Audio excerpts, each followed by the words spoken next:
afternoon, everyone. Our topic for today is Lesson 7, Federalism of the DILG or Department of Interior and Local Government. The Department of the Interior Government and the C logo shows local DILG, a sun draped by a dove-shaped flag. To symbolize peace and security, it occupies a prominent place in the center of the design to reflect government's concern in bringing about a peaceful and secure community through department and its attached agencies. The symbol manifests DILG commitment to defend the Constitution of the Republic. The shield for protection has 3 stars representing Luzon, Visayas, and Mindanao. The figure of people in the circle, touching hands, represents the region of the country and typifies the capacity building and institutional development role of the department, and the necessity for teamwork and collaboration in the performance of its function. The overview of DILG. The DILG was formed on March 22, 1897. Headquarters, A. Francisco Gold Condominium 2, EDSA Corner, Mapagmahal Street, Diliman, Quezon City. The annual budget was 91.7 billion pesos as of 2013. The department executive was Secretary Manuel Rojas II. Good day everyone, this is Shayotang Pino, the next reporter about the history of federalism of the Department of Interior and Local Government. The present Department of the Interior and Local Government traces its roots from the Philippine Revolution of 1897. On March 22, 1897, the Katipunan government established the first Department of Interior at the Tejeros Convention.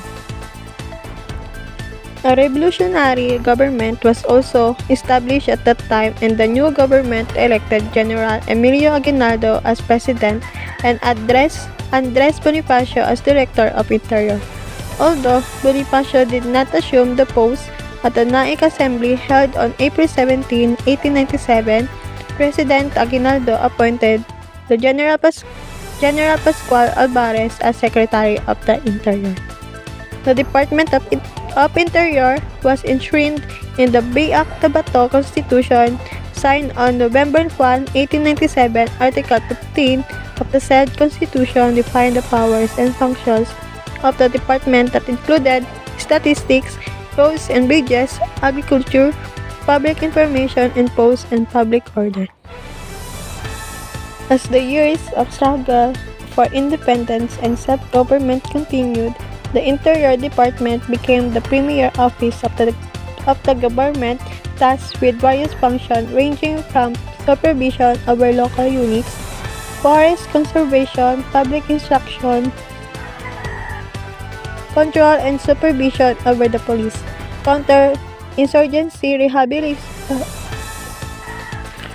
counterinsurgency rehabilitation, community development, and cooperatives development program. In 1950, the department was abolished and its functions were transferred to the Office of Local Government, later renamed the Local Government and Civil Affairs Office under the Office of the President. On January 6, 1956, President Ramon Magsaysay created the Presidential Assistant on Community Development to implement the Philippine Community Development Program that will coordinate and integrate on a national scale the efforts of various governmental and civic agencies to improve the living condition in the bio-residents nationwide and make them self-reliant.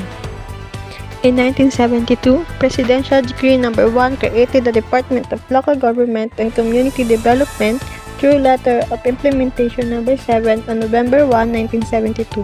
10 years later, or in 1982, the DLGCD, or the Department of Local Government and Community Development, was reorganized and renamed Ministry of Local Government by virtue of Executive Order No. 777 and in 1987. It was further reorganized and this time renamed Department of Local Government by the virtue of Executive Order No. 262. Again, on December 13, 1990, the DLG underwent reorganization into what is now known as the Department of the Interior and Local Government by virtue of Republic Act No. 6975 The law also created the Philippine National Police out of the Philippine Constabulary Integrated National Police, which, together with the National Police Commission, was integrated under the new DILG, the Bureau of Fire Protection, Bureau of Jail Management and Penology, and the Philippine Public Safety College, and absorbed the National Action Committee on Anti-Hijacking from the Department of National Defense. The passage of RA 6975 paved the way for the union of the local government and the police force after more than 40 years of separation. Today, the department faces a new era of meeting the challenges of local autonomy, peace and order, and public safety.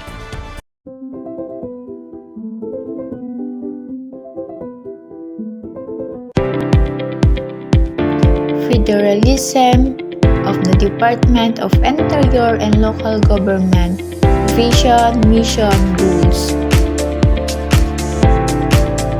Vision: the department's primary catalyst for excellence and local governance that nurtures self-reliant, progressive, orderly, safe, and globally competitive communities sustained by a God-centered, empowered citizenry.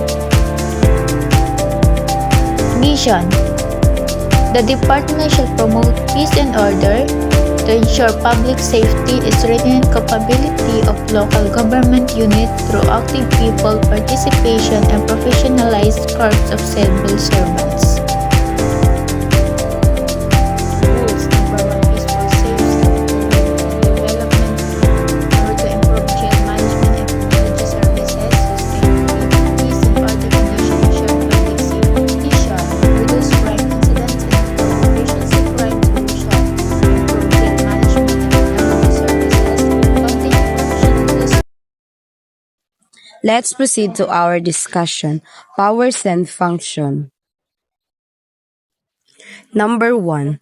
The DILG aids the President in overseeing the performance of local government units, ensuring that these local governments adhere to the national laws and policies. The department helps the President in maintaining control over local governance by ensuring that local officials follow established guidelines, laws, and regulations. Number 2. The DILG provide expert advice and recommendation to the President on matters related to local governance, public safety, and law enforcement. It helps in crafting and issuing laws, rules, and policies related to local government's operations, public order, and the safety of the communities.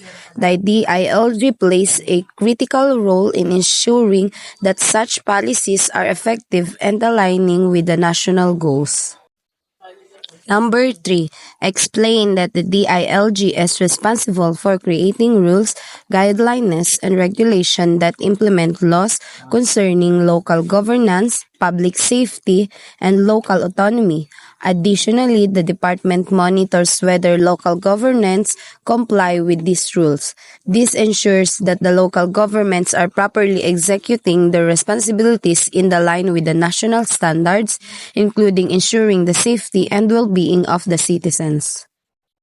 Number 4. The DILG provides guidance to legislators when crafting laws and about local government's operations, law enforcement, and public safety. It also develops and implements plans and programs aimed at maintaining peace and order, improving public safety, and enhancing the capabilities of LGU. This includes training local government employees and ensuring that they have the necessary resources to fulfill their duties effectively. Number 5. Explain the DILG formulate strategies and policies to prepare for a respond to local emergencies, particularly natural and man-made disaster. It creates system for cooperation between the government, local leaders, and citizens to ensure that the emergency services such as healthcare, shelter, and food are delivered efficiently during a crisis. This strengthens disaster preparedness and resilience across communities. Number 6. explained that the DILG oversees the establishment, training, and equipping of the civilian police force that operates across the country. This force is tasked with maintaining peace and order at the national level, ensuring that the police function are carried out professionally and according to national standards.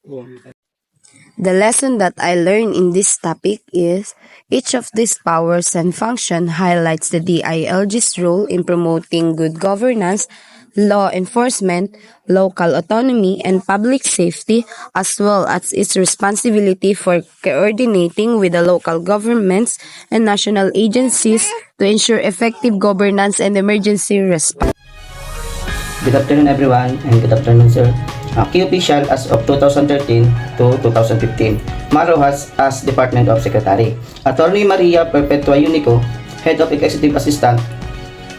Ostre Onadero, CU1, Undersecretary for Local Government. Attorney Rafael Antonio Santos, Undersecretary for Operation and Public Safety.